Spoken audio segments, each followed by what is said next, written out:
আমরা ঐক্যটা দেখাতে চাই, ফেসিবাদ বিরোধী সন্ত্রাস বিরোধী জাতীয় ঐক্যটা দেখাতে চাই। এটাই হবে আমাদের শক্তি। একমাত্র এর মাধ্যমেই আমরা এই জাতীয় ঘটনাকে রুখতে পারবো। আমরা এই জাতীয় যে কোন রকমের আশঙ্কাকে উড়িয়ে দিচ্ছি না, তবে সরকারের দায়িত্ব আছে, রাজনৈতিক দলসমূহের দায়িত্ব আছে, জনগণের সচেতনতা জরুরি।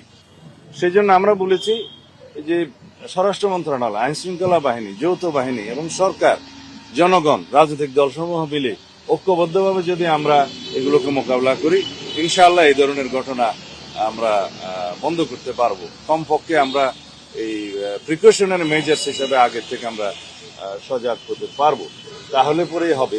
তবে এই জাতীয় ঘটনা দুই একটা বিচ্ছিন্ন ঘটনার মধ্য দিয়ে যদি পতিত ফেসিবাদ মনে করে বাংলাদেশের নির্বাচন রুখতে পারবে, সেটা ভুল ধারণা। এই বিষয়টা আজকে এখানে আলোচনা হয় নাই। অবশ্যই বিষয়টা আমাদের জন্য সর্বোচ্চ অগ্রাধিকার।